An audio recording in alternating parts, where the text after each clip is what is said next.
કરીએ શરૂઆત. મંગલાચરણ.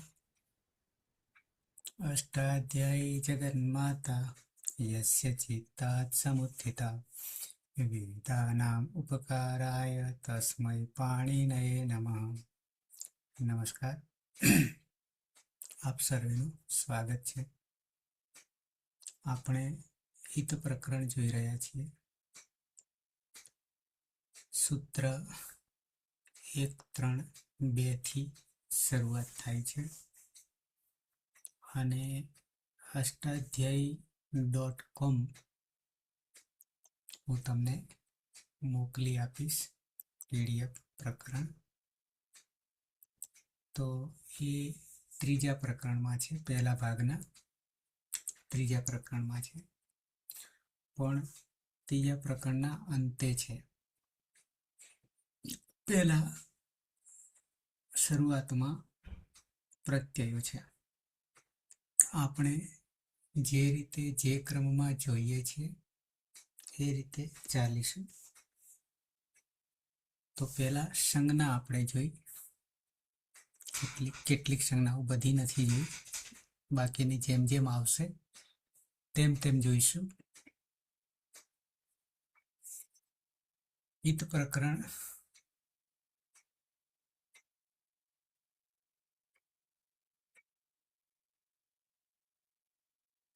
એની પહેલા સૂત્ર હતું ભુવાદયો ધાતવ 1.3.1. એ પણ મેં તમને બતાવ્યું હતું, જેમાં 1930 ધાતુઓ, પણ એનો પ્રકાર જે છે એ ઔપદેશિક ધાતુ, ઉપદેશ અવસ્થામાં રહેલા ધાતુઓ. પછી બીજા પણ ધાતુ હોય છે, ઔપદેશિક અને આતિદેશિક. આતિદેશિક જે છે, જેને પ્રત્યાંત ધાતુ પણ કહીશું, નામ ધાતુ પણ કહીશું, જેની સંખ્યા અનંત થાય છે. તો આપણે સૌથી પહેલા ધાતુ જોઈશું, પણ એમાં પહેલું કામ છે એ હિત પ્રકરણનું છે. કોને રાખવા, કોને બાદ કરવા, લોપ કરવો. તો પહેલું સૂત્ર હતું ઉપદેશે જનુનાસિક હિત. એનો તમને ખ્યાલ આવી ગયો કે ઉપદેશ અવસ્થામાં અચ હોય, 9 સ્વરો હોય અને અનુનાસિક હોય તો એની સંજ્ઞા થઈ જાય છે. એથી વિશેષ વધારો ઉમેરો એ કરીએ છીએ કે અચમાં જો સ્વરાંકન હોય તો તે પણ સાથે જ જશે, પણ સ્વરાંકન જવાથી, કોણ જવાથી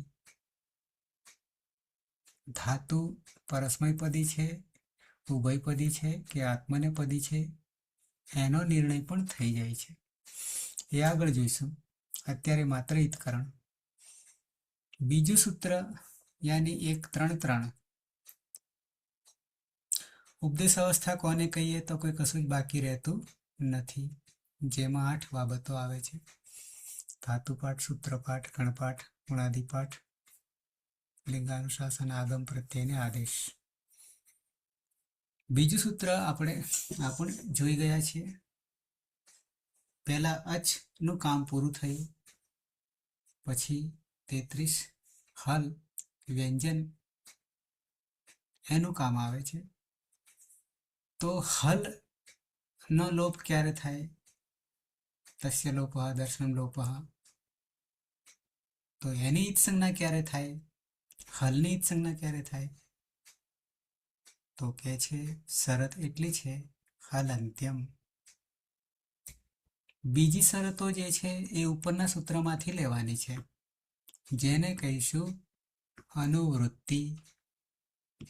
ઉપરથી નીચે અનુવૃત્તિ ઉતારવાની છે, શબ્દ પદને ઉતારવાનું છે. 1.3.2 માંથી ઉપદેશે અને હિત આ બે પદોને નીચે લઈશું સમજવા માટે, આ સૂત્રને સમજવા માટે, હલંત્યમ સૂત્રને સમજવા માટે. તો આ એક યુક્તિ, અનુવૃત્તિની યુક્તિ બીજા કોઈ ગ્રંથમાં નથી. એ પછી અધિકાર નીચે દેખાય છે એ પણ કોઈ ગ્રંથમાં નહીં જોવા મળે, માત્ર એક ગ્રંથમાં જોવા મળશે. તો ઉપદેશે હલ અંત્યમ ઈત સંજ્ઞા સ્યાત, આવું આખું વાક્ય થશે.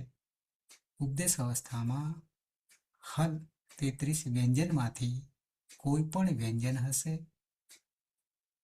અને અંતે હોય, અને અંતે હોય તો એની ઈત સંજ્ઞા થશે, બાકી નહીં.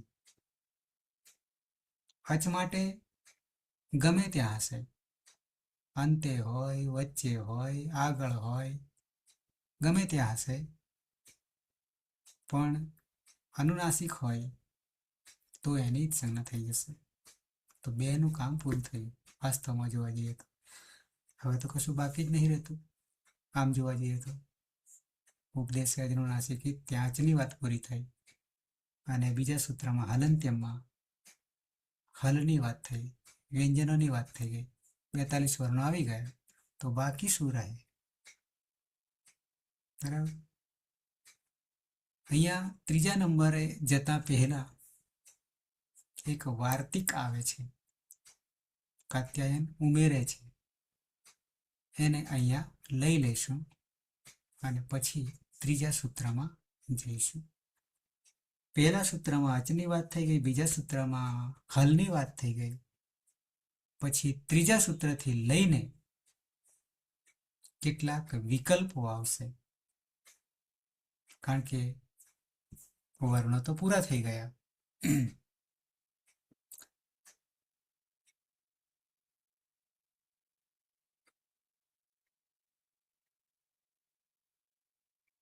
હલંત્યમમાં મેં તમને ઉદાહરણ આપ્યું હતું કે 14 માહેશ્વર સૂત્રો છે.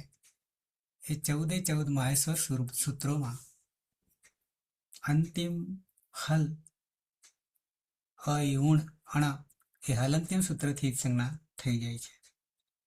રૂ લુક કની હલંત્યમ સૂત્રથી સંજ્ઞા થઈ જાય છે, અને તસ્ય લોપઃ અદર્શનમ લોપઃ. તો બે સૂત્રની સમજ તમને ક્લિયર થઈ ગઈ.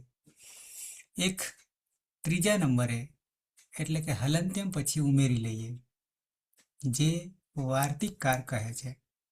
શું કહે છે? તો ઈર ઈત સંજ્ઞા વાચ્યા, હું હાઇલાઇટ કરું છું, અહીંયા દેખાય છે.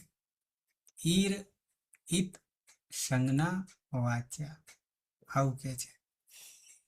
આમ તો અહીંયા ઉપદેશ અનુનાસિક ઈત પછી તરત મૂક્યું છે, આપણે હલંત્યમ પછી લઈ લઈએ છીએ.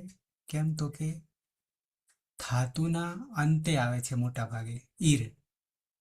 તો એમ કેવું છે કે અહીંયા તમે જોઈ શકશો ઈર,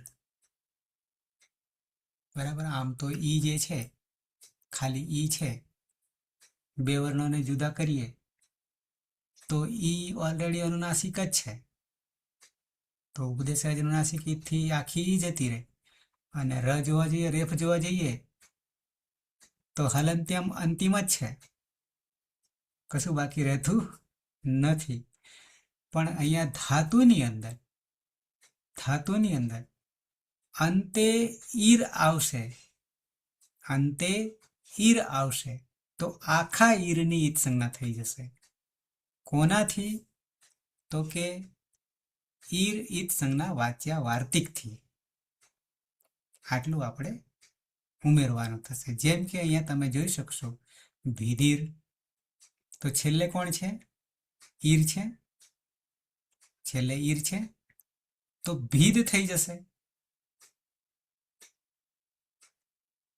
એટલે આખા ઈરની ઈત સંજ્ઞા થઈ જશે, પણ વાર્તિકથી થશે, એ ધ્યાન રાખવું. છીદીર, ત્યાં પણ તમે જોશો. જગદીશભાઈ, ખાવાનું બાકી છે કે? ઉપરના ભાગને તો ખવડાવીએ છીએ, નીચેનો ભાગ બાકી રહી ગયો લાગે છે. પછી ઈસુ ચીર, દ્રુશીર, તો બધામાં અંતે શું આવે છે? ઈર ઈર આવે છે. બરાબર છે. તો ધાતુમાં અંતે ઈર હશે તો એ આખાની ઈદ સંજ્ઞા થઈ જશે. ઈર ઈદ સંજ્ઞા વાચ્યાથી. સાથે સાથે એક બીજું નામકરણ પણ પડે છે. નામકરણ આપણે એવા પાડીશું, એ અત્યારથી પાડી દઉં છું, કે જેની જેની ઈદ સંજ્ઞા થાય ને, જેની જેની ઈદ સંજ્ઞા થાય તે નામકરણ પડતા જાય છે. એક કામ વધી જાય છે. જેમ કે આગળ હું પછી તમને બતાવીશ કે કની ઈદ સંજ્ઞા થાય તો કિત થઈ જશે, મની ઈદ સંજ્ઞા થાય તો મિત થઈ જશે. અહીંયા ઈરની ઈદ સંજ્ઞા થાય તો ઈરિત થઈ જશે. આવા આવા નામો આગળ આવશે. જેની જેની ઈદ સંજ્ઞા થાય, પની ઈદ સંજ્ઞા થાય તો પિત થઈ જશે. સની ઈદ સંજ્ઞા થાય તો શીત થઈ જશે. આવા આવા નામ આવશે. જેની જેની ઈદ સંજ્ઞા થાય તે વર્ણ તો જતો રહે છે, પણ પોતાનું નામ ઊભું કરે છે. અને એ નામ ઊભું કરવાથી કઈ વિશેષ કાર્ય થશે આગળ પ્રક્રિયામાં. તો આ રીતે આપણે 3 વસ્તુ અત્યારે, બહુ હું લાંબુ નહીં કરું, ઉપદેશજનું નાસિકિત, હાલંત્યમ, ઈર ઈદ સંજ્ઞા વાચ્યા, જોડે જોડે અષ્ટાધ્યાયી 3978 સૂત્રો છે, એમાંથી એક એક આપણે પચાવીએ છીએ. સૌથી પહેલા પ્રત્યાહાર બનાવવા માટેનું સૂત્ર આદિર અંત્યન સહાયતા, જેનાથી 52 પ્રત્યાહાર બને છે ટોટલ. પછી કદાચ આપણે 14 મહાસવ સૂત્રને બાદ કરીએ, એ અલગ છે, 3978 થી જુદા છે. પછી ઈદકરણમાં સીધા ધારો કે આવી જઈએ. સંજ્ઞાના ઘણા બધા છે, પણ હજી સંજ્ઞા આગળ આવશે પ્રક્રિયા દરમિયાન, ત્યાં આપણે પાછા સૂત્ર સાથે સમજીશું.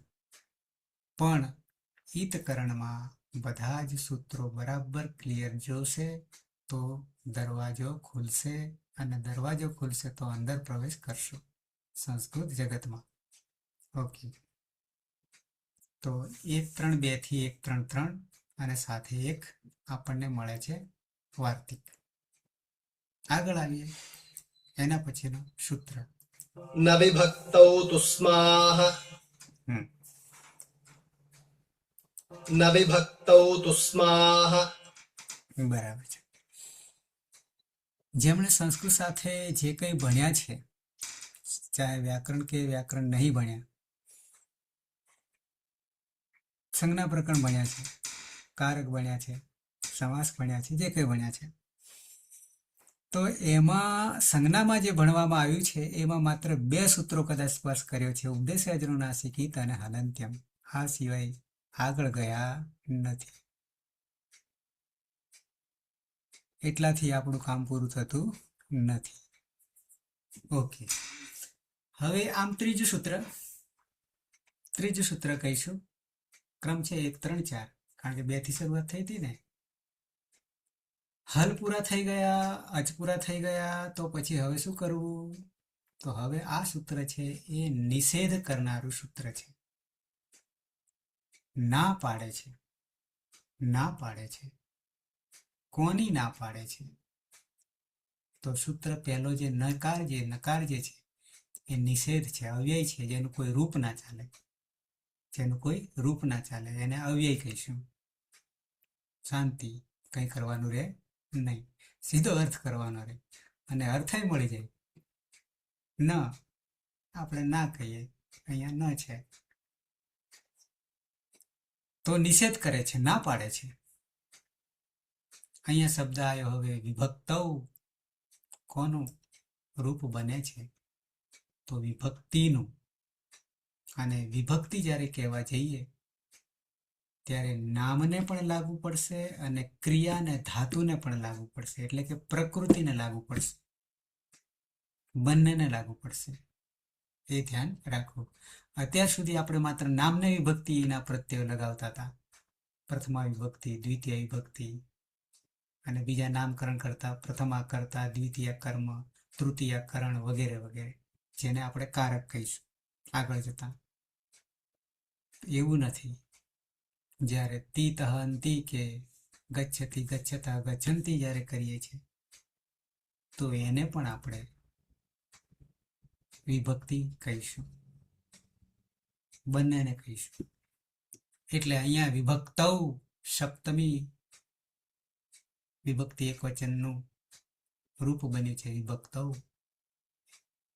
અને સપ્તમી વિભક્તિ જ્યારે આવે ત્યારે વ્યાકરણમાં એક બીજો અર્થ કરીશું, પરમાં હોય. અને પેલામાં જોઈએ કારકમાં તો આધાર, સાતમી વિભક્તિ જેને કહીએ છીએ. બરાબર છે. તો અહીંયા પેલા પદ સમજી લઈએ, ખાલી અર્થ સમજીએ, બાકી પ્રક્રિયા નહીં સમજતા, કારણ કે એ તો હજી ઘણી વાર લાગશે. ન વિભક્તો વિભક્તિ અવસ્થામાં ના પાડે છે, વિભક્તિ અવસ્થામાં ના પાડે છે. ફરી પાછો તમને વિભક્તિ એટલે શું ડિટેલ બતાવું છું, પણ પહેલા શબ્દશઃ લઈ લઈએ. તુષ્મા, હા બહુવચન છે, પ્રથમા વિભક્તિ બહુવચન છે, પણ કોનું રૂપ છે એ બહુ જરૂરી છે. પ્રથમા વિભક્તિ બહુવચન છે, પણ કોનું રૂપ છે, એમાં નામ કોણ છે, સંજ્ઞા કોણ છે? તો હજી એમાં પાછું છૂટું પાડીએ. નીચે તમને કદાચ અનુવૃત્તિ 4 પદો છે, ઉપરના 2 સૂત્રોને લઈને ચાલવાનું છે, એમાંથી કયા કયા પદો, અને પછી આને ઉમેરી લેવાનું છે. તો હવે તમે અહીંયા જોઈ શકશો, તમને દેખાય એટલા માટે હું બતાવી રહ્યો છું. વિભક્તિ સંજ્ઞક પ્રત્યયસ્ય, આવું લખે છે. વિભક્તિ સંજ્ઞક પ્રત્યયો, આમ તો સ્ય નોની નુના થાય, ષષ્ઠી થાય. તો વિભક્તિના પ્રત્યયો એમ કહીએ. હવે જ્યારે વિભક્તિના પ્રત્યયો કહીએ ને, તો લકારના પ્રત્યયો, કાળના પ્રત્યયો અને વિભક્તિના પ્રત્યયો બંનેને સાથે લઈ લેવાના છે વિભક્તિ કહીશું ત્યારે. એટલે પરસ્મય પદના પ્રત્યયો, આત્મને પદના પ્રત્યયો અને સુપ પ્રત્યયો, શોર્ટમાં કહું તો સુપ એટલે સુ, ઔજસ, અમ, ઔક્ષસ, ટાભ્યામ, ભીસ વગેરે આવશે આગળ. 21 પ્રત્યયો નામને લાગનારા છે, એને પણ આવરી લઈશું.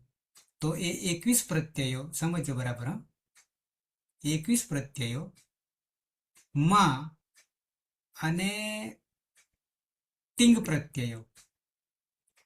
હવે પ્રત્યાહારની રીતે તમને કહું, આદિરંત્યના સહાયતા બંને સૂત્રો પણ તમને બતાવીશ. અહીંયા વાત આવી છે એટલે, વિભક્તિ આવી છે એટલે, તો કુલ પ્રત્યયો ફિક્સ છે કે 9 પરસ્મય પદના પ્રત્યયો, 9 આત્મને પદના પ્રત્યયો બરાબર 9 દુ 18 પ્રત્યયોમાં અને 7 તરી 21 નામને લાગનારા પ્રત્યયો, કુલ કેટલા થશે? હવે 21 અને 18, ગણિત મારું નહીં એટલે 39 39 થાય છે ને? 39. ઓકે. તો એ 39 પ્રત્યયો પૂરતું આ સૂત્ર છે, અને એ 39 પ્રત્યયોને વિભક્તિ પ્રત્યયો કહીશું આપણે શોર્ટમાં. 9 એક નામ આપી દઈએ. તો એ પ્રત્યયોમાં જો અહીંયા ઔપદેશિક લખ્યું છે ને, ઔપદેશિક સ્વરૂપે મૂળ અવસ્થામાં રહેલ વિદ્યમાન, અહીંયા તું જે લખે છે ને, તું સૂત્રમાં તું, એટલે આપણે તમને મેં આગળ સમજાવી દીધું છે તુંને. બરાબર શું કરીશું? કુચુટુતુ પૂ, કુચુટુતુ પૂ, કવર્ગ, ચવર્ગ, ટવર્ગ, તવર્ગ અને પવર્ગ. અહીંયા માત્ર તવર્ગીય વર્ણો 5, ત, થ, દ, ધ, ન. એ ના પાડે છે, સમજો કે એની ઈત સંજ્ઞા થશે નહીં, એમ કેવું છે. કોની કોની ઈત સંજ્ઞા નહીં થાય? તો એવા 7 વર્ણો છે. પણ કઈ જગ્યાએ એ પણ ધ્યાન રાખવાનું છે. પદે નહીં, માત્ર વિભક્તિના પ્રત્યયોમાં. તો વિભક્તિના પ્રત્યયો હાલ કેટલા થયા હતા? 39 થયા હતા ને. 18 અને 21, 9 9 અને 21. આટલા પ્રત્યયોમાં જો ત વર્ગના 5 વર્ણો ત થ દ ધ ન અને દંત્ય સકાર, પછી ઉદાહરણ બતાવીશ, દંત્ય સકાર અને મકાર બરાબર કેટલા વર્ણો થયા?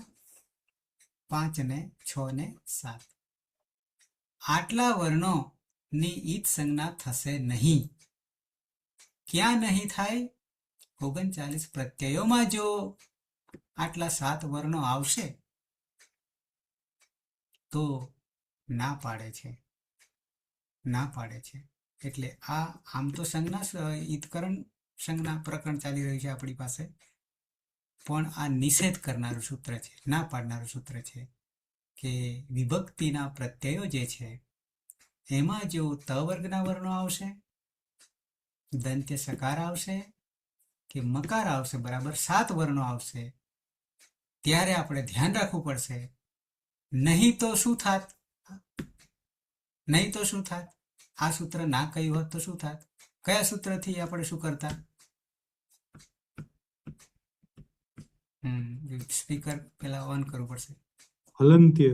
હા, બરાબર છે. બીજું સૂત્ર જે છે 1 3 3 એ હલત્યમ સૂત્ર છે, એ ખાઈ જાત. એ આ બધાને ખાઈ જાત. કેમ કે ત વર્ગના 5 સકાર મકાર બધા હલ છે, બધા હલ છે. હલત્યમ સૂત્રથી એની સંજ્ઞા થાય છે. પરંતુ ન વિભક્તો તુષ્માહ ના પાડી દે છે કે વિભક્તિના પ્રત્યયો. કયા પ્રત્યયો? વિભક્તિ. પણ પાછું વિભક્તિ એટલે શું? તો એ પણ તમને મેં કહી દીધું. લકારને લાગનારા 9 દુ 18 ઉપદેશ અવસ્થામાં કહું છું. પાછો મૂળ પ્રત્યયો ઉપદેશ અવસ્થામાં. હા, કયા ઉપદેશ અવસ્થામાં છે ખાલી દર્શન કરાવીશું. એ આપણે જ્યારે કરવાના છે ત્યાં જોઈશું એને. અત્યારે તો ઈતકરણ કરી રહ્યા છીએ, ઈત પ્રકરણ જોઈ રહ્યા છે કે એ 39 પ્રત્યયોમાં ત વર્ગના 5 સકાર મકાર 7 વર્ણો આવશે તો એની ઈત સંજ્ઞા કરીશું નહીં. તુષ્માહા બહુવચન, તું યાની ત વર્ગ, સ હલંત છે જ ઓલરેડી, અને તુષ્મ. આમ જોવા જઈએ ને તો આ રૂપ કોનું બન્યું છે? તો કે તુષ્મ મહલંત એનું રૂપ બનાવ્યું છે, તુષ્માહા બહુવચન બનાવી દીધું છે. બરાબર. ત વર્ગના 5 સકાર અને મકાર, પણ સકારમાં દંત્ય સકાર ધ્યાન રાખજો. તો આટલા 7 વર્ણોની ઈત સંજ્ઞા થશે નહીં. આમ થઈ જતી હતી હલંત્યમ સૂત્રથી 1 3 3 થી, પણ હવે ના પાડે છે કે આટલી મર્યાદા છે કે આમની શરમ તમને નડશે, એમને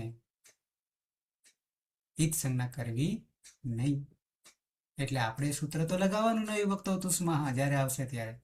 હવે જરા તમને સહેજ દર્શન કરાવી દો, એ પ્રત્યયના દર્શન કરાવી દો.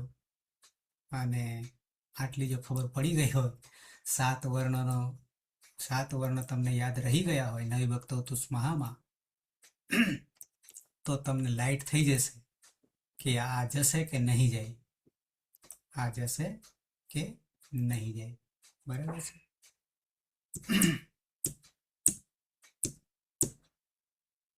3 4 78 માં આપણે પહોંચી ગયા.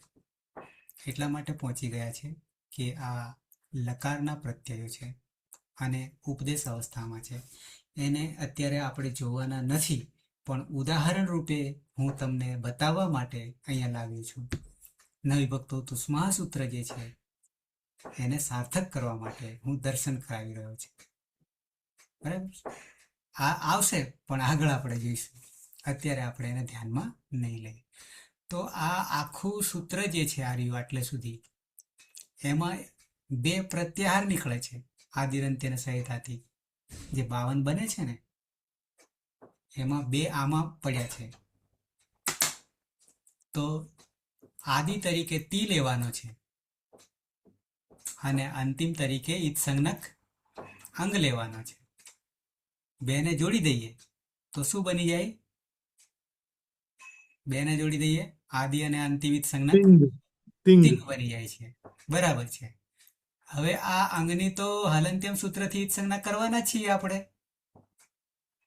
કારણ કે સૂત્રપાઠ છે. તો હલંત્યમ સૂત્રથી એની ઈદ સંજ્ઞા થવાની જ છે. પણ પ્રત્યાહાર બનાવવા માટે પાછું આપણે તો આદિરંત્યનું સહાયતા બ્રહ્માસ્ત્ર છે, તો તિંગ બની જાય છે. અને બીજો પ્રત્યાહાર બને છે, અહીંયા તા દેખાય છે ને, તો હજી એમાં છૂટું પાડવાનું છે.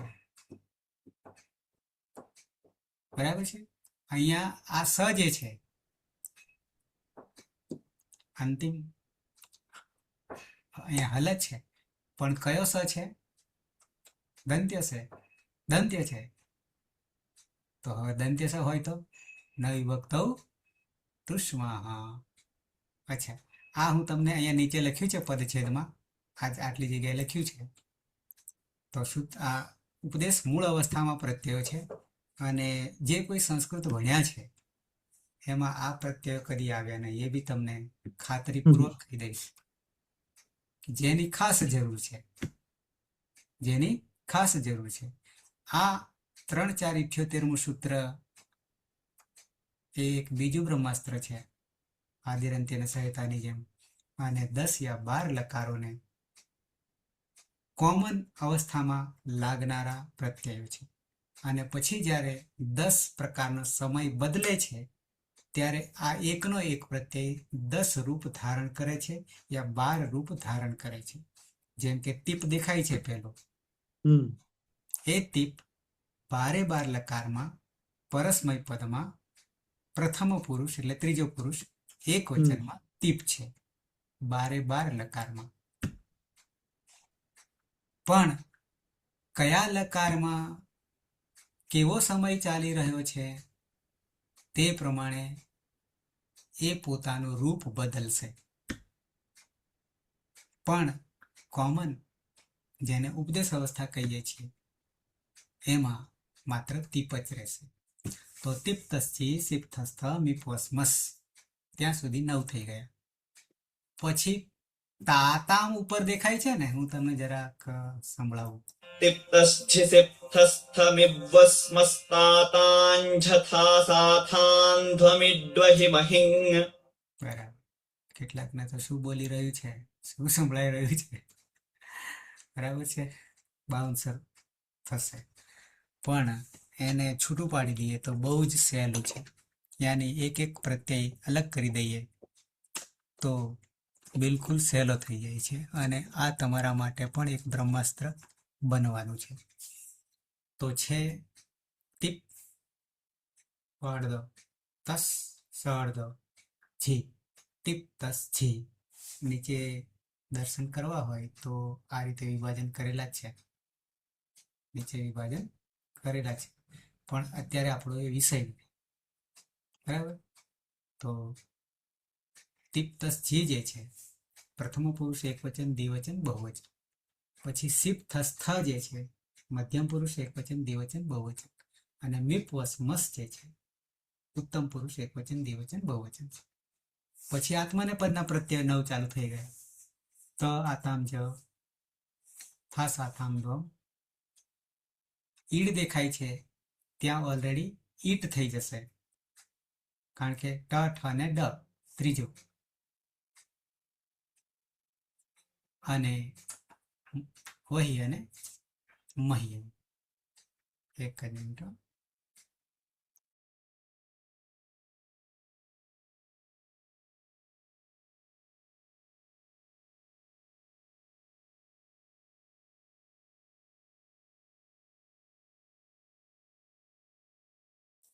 હા, આ ખાલી તમને ત્રીજું સૂત્ર જે આપણે આવ્યું ને ન વિભક્તો તુષ્માહ, એ જો સમજી ગયા હોય તો ફરી પાછું સમજાવી દઉં.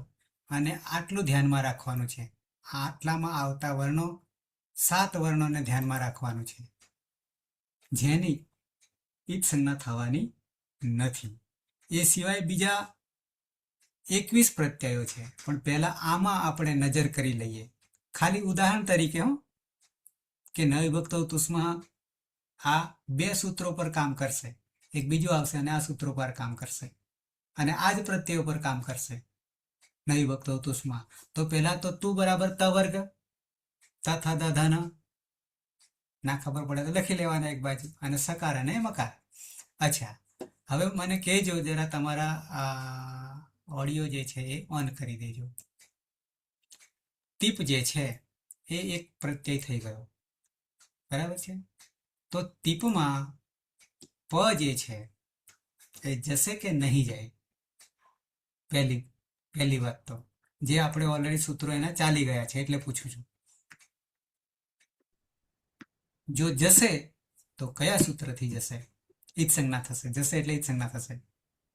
હલંત્યમથી જશે તો ના, આપણે ફિક્સ જ કરી દઈએ, નિર્ણય જ કરી દેવાનો પાક્કો. હજી ન વિભક્ત તુસ્મહાને પાછો કહી દઉં, ન એ ના પાડે છે. વિભક્તિ એટલે આ 9 દુ 18 પ્રત્યયો અને બીજા હું હજી 21 બતાવીશ એટલા પ્રત્યયોમાં વિભક્તો. તુસ્માનો અર્થ કરીએ, તુસ્મા બરાબર જાણ્યા જેવું છે. ના પાડે છે તો નિષેધ કરે છે, ના કહે છે કે ઈચ્છ ન થશે નહીં. પણ તું એટલે ત વર્ગ, ત, થ, દ, ધ, ન. તો પ આ 5માં આવે છે યા સકાર મકાર છે? નથી. તો હલંત્યમ સૂત્રથી પ જતો રહેશે. તસ્ય લોપ અદર્શનમ લોપ થઈ જશે. પરિણામે આપણે ગચ્છતી, ખાદતી, પીબતી કરીએ છીએ. સર, હલો હા, સર, આ સકાર મકાર, કારણ કે હું હતો નહીં અને મને થોડીક તુસ્માહા જે છે ને, નઈ વખતો તુસ્માહા, એ તો બરાબર, હા પણ પેલું તમે કીધું ને ત વર્ગના 5 ખરા હા અને સકાર અને મકાર, હા, એ સર સકાર મકાર એ થોડુંક એમાં કહું. સકાર એટલે સ, દંત્ય સ, અને બરાબર. મકાર એટલે મ. આપણે બધા વર્ણોને પાછળ કાર લગાવીશું, અકાર, આકાર, ઈકાર, ઉકાર વગેરે વગેરે. પણ એકને છોડીને. કોને છોડીને? રકાર નહીં કહીએ, રેફ કહીશું. અચ્છા, પ્રાદિફ આવું વાર્તિક કહી રહ્યો છે. એટલે આ વર્ણોને આપણે કમળનો ક અને એવું બધા કરતા ને અત્યાર સુધી, એવું નહીં કરીએ. કોમન નામ આપી દેવાના, અને કોમન નામમાં પાછળ શું લગાવી દેવાનું? કાર લગાવી દેવાનું. ક્લિયર હવે? હા, એક રકાર નહીં કરવાનો, એને રેફ કહીશું. બાકી બધાને પાછળ કાર લગાવી દેવાનું. એટલે સકાર મકાર, સવર્ણ અને મવર્ણ બરાબર 7 થઈ ગયા ને. હવે 5 ત વર્ગના, 5 ત વર્ગના 5 ત વર્ગના, એક અને સદંત્ય, અને સ અને સદંત્ય, મ. હા, સદંત્ય અને મ સદંત્ય, અને મ. બરાબર, 7 થઈ ગયા ને. થઈ ગયા. ઓકે. આટલા જો વિભક્તિના પ્રત્યયોમાં, પાછા વિભક્તિ પ્રત્યયો કોને કહીએ? 9 દુ 18 કાળને લાગનારા, જેને આપણે લકાર કહીશું. આગળ નામના 21 પ્રત્યયો અને કાળના 18 પ્રત્યયો. હા, જેને પણ આપણે પ્રત્યાહારમાં મૂકી શકીએ છીએ. સંક્ષિપ્તમાં એક તિંગ અને તંગ, આદિરંત્યની સહાયતાથી. અને પેલામાં શુભ કહીશું, શુથી શરૂ થશે અને પએ પૂરો થશે. એ પણ તમને બતાવું પછી. આવી જઈએ પાછા 3 4 78. હવે ન વિભક્તો તુસ્મા ક્લિયર થઈ ગયું. ન વિભક્તો તુસ્મા સૂત્ર. તો એના આધારે હું એક એક વર્ણ જ્યાં જ્યાં ન વિભક્તો તુસ્મા સૂત્ર પ્રમાણે વર્ણ આવે એ જ તમને હાઇલાઇટ કરીશ. અને તમારે ખાલી એટલું જ કહેવાનું છે કે ધારો કે આ તસ છે, સ જશે કે નહીં જાય? ના જાય. દંત્ય સકાર છે. દંતે તુષ્મા, હા, તું પછી આવે સ, નહીં જાય. બરાબર, નહીં જાય તો એનો આગળ નિર્ણય કરીશું. અત્યારે માત્ર એટલું જ કે આ સૂત્ર, આ કયું સૂત્ર લાગુ પડ્યું આને? હવે કેમ નહીં જાય? નહીં ભક્તો કૃષ્ણ. નહીં ભક્તો તુષ્માહા, નહીં ભક્તો તુષ્માહા થી રોકી લે છે. બાકી જો કાઢવું હોય તો એનો ગુરુ કોણ બેઠો? કાઢવું હોય તો હલનથી. હલન હલન તેમ બેઠું, હલન તેમ બેઠું છે. પણ નહીં ભક્તો તુષ્મા જો ના હોત તો એની બની હોત, પણ આ રોકી લે છે. નહીં ભક્તો તુષ્મા. ઓકે, જીમાં તો છે નહીં હલન.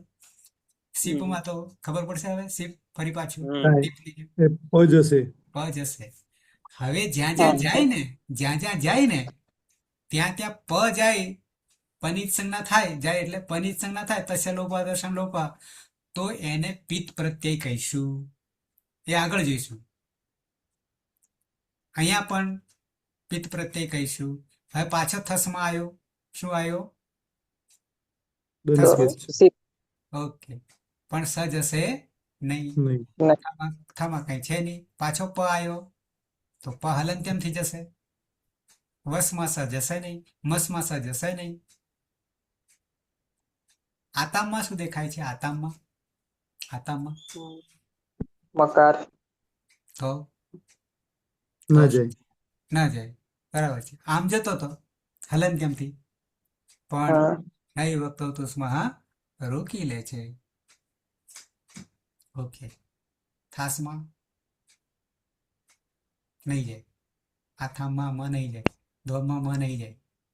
હવે આ ઈડ દેખાય છે ને, હમ.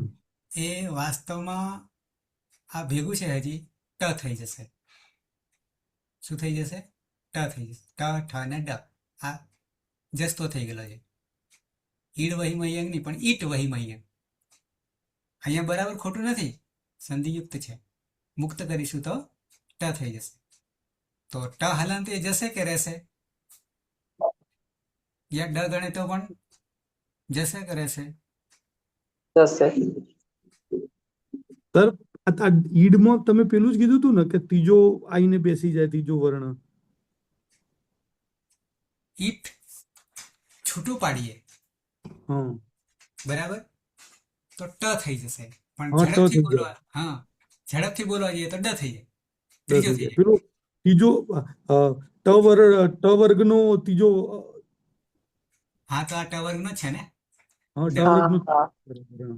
સાતા વર્ગમાં છે. ટ, ઠ ને ડ. ત્રીજો છે ને? બરાબર. હા. તો ઈટ છે, અહીંયા ઈટ છે. તો એ ટ જાય કે નહીં જાય? જાય.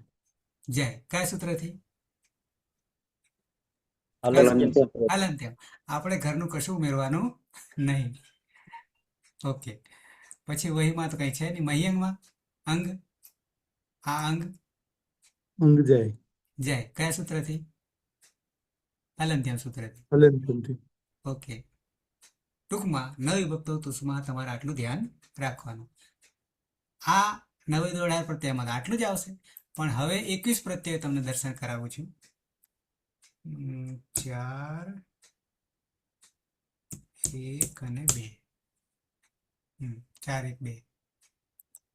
પહેલા તો તમને આ માયાજાળ દેખાશે ને, વિંધ્યાટવી, વિંધ્યાટવી. કેવું જંગલ કેવું જંગલ દેખાય છે, બરાબર છે. પછી પહેલા ધોરણનું છોકરું હોય એવું આપણે દશા થાય વાંચવા બેસીએ ત્યારે. જરાક સંભળાવી દો. स्वौजसमौच्छष्टाभ्याम् भिस्ङेभ्याम् भ्यस्ङसिभ्याम् भ्यस्ङसो साङ्योः सुप् કશું ખબર ના પડે, બરાબર. વાંધો નહીં અત્યારે. પણ હવે હું એક એક પ્રત્યય નીચે આપ્યા છે, અત્યારે જરૂર નથી. પણ ખાલી આપણે નવી ભક્તો તુષ્મા માટે આ સૂત્ર લાગુ પડે છે. નવી ભક્તો તુષ્મા માટે આમાંથી પ્રત્યયો નિષેધ કરવાના છે, જેની સંજ્ઞા થશે નહીં. કોની નહીં થવાની છે? તો ત વર્ગના 5 તથા દાદાના શકાર અને મકાર. તો હવે પદછેદમાં તમે જોઈ શકશો, બધા એ ગણવા જશો ને તો 21 થશે. અને આમાંથી પ્રત્યાહારો બીજા બની રહ્યા છે. એક પ્રત્યાહાર શુભ થાય છે, આદિરંત્યનું સહિત આ શું લીધો અને અંતે પ છે, બરાબર શુભ થઈ જશે અને કહીશું શુભ પ્રત્યયો, બરાબર. સૂટ પણ કહીશું, અહીંયા ટ છે, સૂટ પણ કહીશું, ગમે ત્યાંથી પકડીએ ને ગમે તેને. આદિરંત્યની સહાયતામાં ક્યાં નિયમ બતાવ્યો છે કે આને જ પકડો, હા અંતિમ પકડો અને આદિને પકડો, વચ્ચે આવતા એનો બોધ થઈ જાય તો સૂટ પણ આગળ આવશે. એ છોડીએ અત્યારે માત્ર નવી વખતો તુષ્મા હા સુ ઔ જસ કોણ આવ્યું, જસ આવ્યો. અચ્છા સુમાં પણ જોઈ લઈએ, સુમાં પણ જોઈ લઈએ, જાણી જોઈ ગયા છે એટલે હમ સુમાં કઈ જશે, સ થાય, સમાં કોણ જાય, અરે સુમાં કોણ જાય પહેલા પ્રત્યયમાં, દેખાતું નથી. હા સર, આમાં પેલું થશે આ અનુનાસિક વ્યંજન સ્વર છે. વાળું. ઉપદેશ નાસિક ઉપદેશે અજ અનુનાસિક એથી કોણ જાય, કોણ જાય, ઉ જતો રહેશે, ઉ જતો રહે તો હા. બચે કોણ, બચે કોણ, સ. સ હલન થઈ જશે, હમ બરાબર છે. પણ પછી સહલનને જવાડવાનો નથી, આમાંય નહીં જવાનો. ઓકે, ઔમાં કઈ નહીં, જસમાં સ છે એટલે દંત્ય છે, મકાર છે નહીં જાય. હમ. હવે આ ટ આવ્યું, નહીં જાય, કેમ, ત વર્ગમાં છે એટલે નહીં જાય સર. ત વર્ગમાં તો ત થ દ ના, ધ ન છે. જશે જશે હા હા ત જશે. વર્ગમાં હા જશે. જશે તો હલંત્યમથી, બરાબર છે. હમ અંતે છે, સસમાં નહીં જાય, ના. મ નહીં જાય, સ નહીં જાય, મ નહીં જાય, સ નહીં જાય. હવે ધારો કે હું તમને કહું અહીંયા આ સી દેખાય છે ને, એની આગળ અંગ છે, આમ બોલવા અઘરું પડે, અંગ સી એવું તો કહેવાય નહીં, નસી, મોટા ભાગે ન ઉચ્ચારણ થશે, નસી. તો હવે આ સી દેખાય છે ને, જ્યાં જ્યાં મને હાઇલાઇટ થાય ત્યાં હું તમને સી દેખાય છે ને એમાં કોઈ જશે, કારણ કે નસી પ્રત્યય છે, ઉપદેશ અવસ્થામાં છે, તો સીમાં કોઈ જશે, સી દેખાય છે,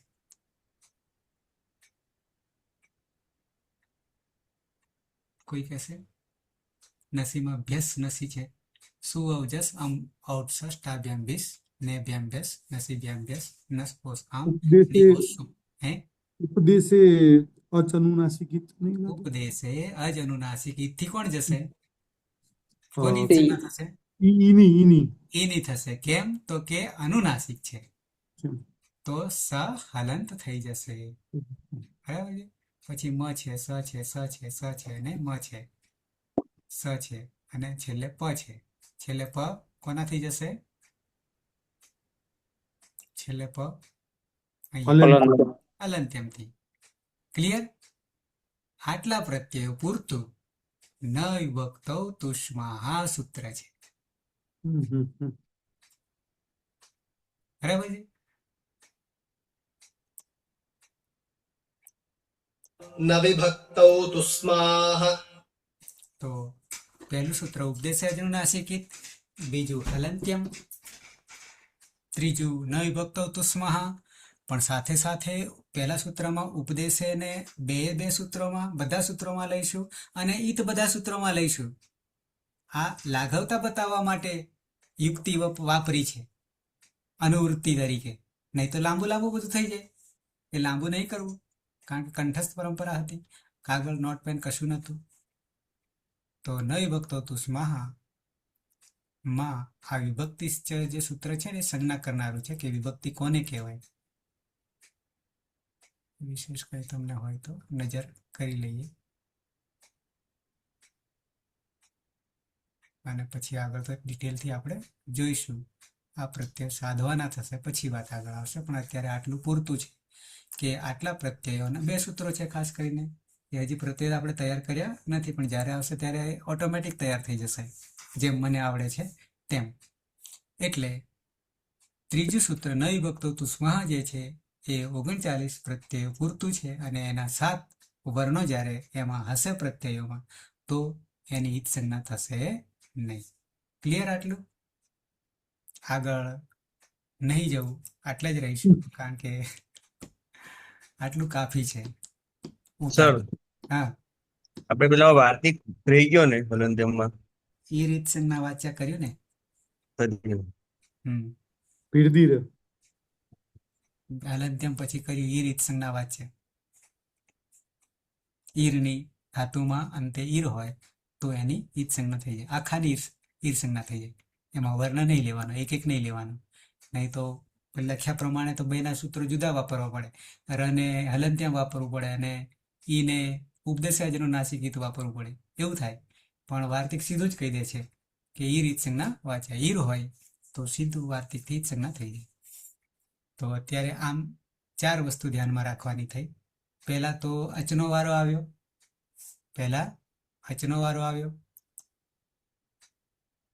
પછી હલનો વારો આવ્યો, બે ગયા, કશું બાકી ના રહ્યું.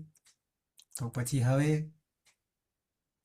નહીં જતા ના પાડે છે, પણ કઈ અવસ્થામાં હોય ત્યારે.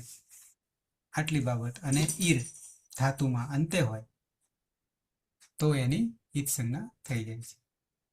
જરા તમારા દર્શન થઈ જાય. વિડીયો ઓન છે. કુલ 13 એટલે 12.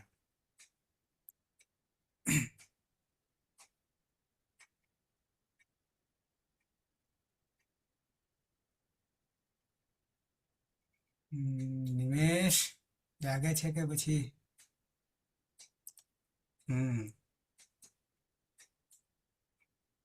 જાગતાની પાડી અને ઊંઘતાનો પાડો. જાગું છું. લાઈટ બંધ કરી. બરાબર. લાઈટ તો બંધ કરી, પણ જ્યારે ચાલુ કરો ત્યારે આંખને અસર થાય છે, એટલે કે ઊંઘ ઘેરાય છે. હવે તમને કોઈને પ્રશ્ન ખરો? આ જાગે છે જો એટલે. હા, મોટા વિદ્વાન. હવે મેં તમને જે સમજાવ્યું છે, અથવા તમારામાં કોઈ પ્રશ્ન હોય તો આટલામાંથી, આટલું જાણ્યા પછી. સર હા. આપણે જે સૂપમાંથી ઊને બાદ કર્યો એટલે સ વધ્યો છે, હા, હલંત સ વધ્યો છે. હા, તો ઉપદેશ અજ અનુનાસિક ઈ સૂત્રથી એને ઊને દૂર કર્યો છે. તો હા. અનુનાસિક હોય એવા જ અજ છે એ દૂર થશે કે બધા અજ છે એ દૂર થશે? અચ માટે ઉપદેશ અવસ્થા પહેલી શરત, એટલે ઉપદેશમાં તો કશું બાકી રહેતું નહીં. એ રીતે હલના માટે પણ છે, પણ એ અંતિમ હલની વાત છે. પણ ઉપદેશ કોણ કોણ છે તો એ આપણે નામ સાથે આવરી લીધું છે. ધાતુપાઠ, સૂત્રપાઠ, ગણપાઠ, ઉણાદિપાઠ, લિંગાનુશાસન, આગમ પ્રત્યય આદેશ. આટલું એ સિવાય કંઈ નવું આવવાનું નહીં. એ બધું ઉપદેશ અવસ્થામાં છે. ઓકે. તો અચ જે છે એની શરત એ છે, પહેલું તો ઉપદેશ અવસ્થામાં હોવું જોઈએ, મૂળ આપણે કહેલું નહીં. આ ત્રણે કહેલું એ બધું. અને અનુનાસિક એટલે ચંદ્રબિંદી હોવી જોઈએ, ખાલી બિંદી નહીં, ચંદ્રબિંદી હોવી જોઈએ. પણ અચ નહીં, ગમે ત્યાં હશે, આગળ હોય, પાછળ હોય, વચ્ચે હોય, તો એની ઈદ સંજ્ઞા થઈ જશે. અને ઈદ સંજ્ઞા થવી એટલે તસ્ય લોપ, તેનો લોપ થઈ જશે. અને લોપ થવો એટલે અદર્શનમ લોપ, તેના દર્શન થશે નહીં. હું એક પણ અંશ, એક પણ વર્ણ, અડધો પણ વર્ણ હું મારો ઘરનો નહીં વાપરું આ બધામાં. પછી હલંત્યમ આવ્યું, પણ એમાં ઉપદેશ અવસ્થા તો ખરી જ, પણ અંતિમ હલ હોવો જોઈએ શરત, તો એની જ સંજ્ઞા થઈ જશે. આ બે પૂરું થયું એટલે તરત નિષેધનું સૂત્ર આવી ગયું કે આટલા પ્રત્યયો, પ્રત્યયની વાત આવી, કારણ કે વિભક્તિ વાત શબ્દ મૂક્યો, વિભક્તિ, તો વિભક્તિ કોને કહેવું? અત્યાર સુધી આપણને એવું જ હતું કે 7 જ વિભક્તિઓ કે 8 જ વિભક્તિઓ સંબોધન સાથે, આવું જ હતું ને. પણ બંનેને વિભક્તિ કહીશું, અને બંનેને કહેવાથી કુલ પ્રત્યયો 9 × 18 અને 7 × 21, 39 પ્રત્યયોમાં ન વિભક્તો તુસ્માહ શબ્દ મહત્વનો છે. તુયાની તવર્ગ 5, સકાર અને મકાર 7. આટલા ઉપદેશ અવસ્થા તો ખરી જ પાછી, એમાં ના પાડે છે કે આ જશે નહીં.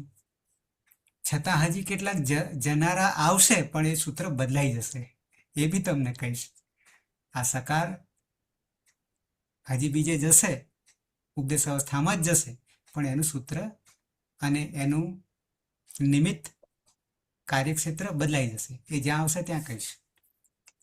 પણ આટલું મેં જે કર્યું, લગભગ 18-19 જેવા લેક્ચર થાય છે, પણ કોઈને ના સમજાય એવું કંઈ બન્યું છે? સર આ 3 સૂત્રો ધાતુમાં જ લાગે ને? હે? ધાતુમાં જ લાગે ને 3 સૂત્ર, આ 3 હા, ધાતુ. ધાતુને કરતા બધાને લાગશે. ઉપદેશ અવસ્થામાં. હા, પણ ત્રીજું જે છે ને, ત્રીજું તો નિષેધ જ કરે છે. અને કોને નિષેધ કરી રહ્યું છે? 7 વર્ણોને. પણ આટલી જગ્યા હોય તો જ. પણ 2 સૂત્રો જે છે બધાને, કોઈને બાકી નહીં. એટલે ઉપદેશ અવસ્થાની વાત આવે છે. ઓકે, પછી ડિવાઈડ આવશે આગળ જતા હજી. બરાબર, કુલ 7 મુખ્ય છે. એમાંથી આપણે ત્રીજું તો ખાલી ના જ પાડે છે. ત્રીજું તો ના પાડે છે, નિષેધ. હવે પછીનું આવનારું છે માત્ર ધાતુ પૂરતું આવવાનું છે. માત્ર ધાતુ પૂરતું આવશે. શું થાય છે તે. એટલે પહેલી વાત તો એ કે હું જે તમને કરાવી રહ્યો છું એ બરાબર સમજાય છે.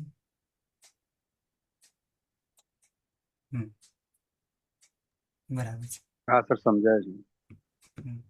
બસ આટલું જ જરૂર છે. આટલી જ જરૂર છે. અને આટલી જે ભલે મેં 18 લેક્ચર જેવા થયા, પણ જીવનમાં તમારા માટે આજ દિન સુધી આટલી અવસ્થામાં તમને જે વસ્તુ આવી જ નથી, પહેલી વાર આવી રહી છે. બિલકુલ. જેને આપણે જાણતા જ નહોતા, અને જાણ્યા વગર છૂટકો નહીં પાછો. છે સામાન્ય કે આ તો હોવું જ જોઈએ.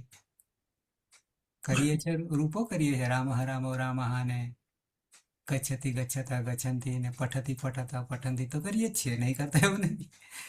પણ તી તહન તીન સી થ મી આ બધું કરીએ છીએ. પણ ઓરિજિનલ રસોઈ જે સીધું જમી લઈએ છીએ આવે થાળીમાંથી, પણ બન્યું કેવી રીતે, ક્યાંથી આવ્યું એ નહીં. તો એ આપણે ત્યાંથી લઈને કશું બાકી નહીં રહી, અને એનો વિકાર ક્યાં સુધી પહોંચશે એ જેટલા થાય એટલા આપણે કરીશું. વર્ણ જગત. ભૂમિકા. હા સર. આ બાજુ કલમિતા ગઈ. કલમિતા છે, હશે છે. ઓકે, સમજાય એટલું મહત્વનું છે. બરાબર. તો સમાપન કરીશું. કોઈ પ્રશ્ન ન હોય તો, પણ જોડે જોડે આગે પાઠ ને પીછે સપાટ ના થાય એ ધ્યાન રાખજો, નહીં તો પાછા મુશ્કેલી ઊભી કરશે. બરાબર, કારણ કે બધાને સાથે લઈને ચાલવાનું છે. એટલે હું બહુ જ શાંતિથી જાઉં છું, તમને સમજાય એ રીતે જાઉં છું, દોડાવતો નથી. પછી એમ જાઉં છું, અપચો ના થઈ જાય એનું પણ ધ્યાન રાખવું પડે. અને પછી તો એવું આવશે કે હવે આગળ શું આવશે, આનું શું થશે, એવી અવસ્થા પછી ટૂંક સમયમાં આવશે તમારી, કે આમાં તો ઘણું બધું કંઈક ને કંઈ નીકળી રહ્યું છે. અને એ એકલું વ્યાકરણ નથી, એ બી તમને કહી દઈશ. હા, ભલે કહો છો વ્યાકરણનો ગ્રંથ છે, પણ એ વ્યાકરણનો ગ્રંથ નથી. બધા વિષયોને આવરી લીધા છે, કોઈને બાકાત નહીં. જે કંઈ આ સૃષ્ટિ પર પડ્યું છે એ બધું એમાં સમાવેશ થઈ જાય છે. એટલી તાકાત આમાં પડેલી છે. ઓકે, તો સમાપન કરીએ. પણ કહેવાનો ભાવ કે તમે આ કરતા રહેજો, પાછા ભૂલી ના જતા. અને એ કરતા રહેવામાં ખાલી વાંચો નહીં તો લેક્ચર મારા યુટ્યુબ પર ચડી જાય છે, એને સમય મળે તો સાંભળી લેવા, જરૂર પડે તો. બાકી સમજાઈ જાય ત્યારે કોઈ પ્રશ્ન નહીં. સમાપન કરીશું મંગલાચરણથી. સદાશિવ સમારંભામ તથા પાણીની મધ્યમામ અસ્મદાચાર્ય પર્યંતામ વંદે ગુરુ પરંપરામ.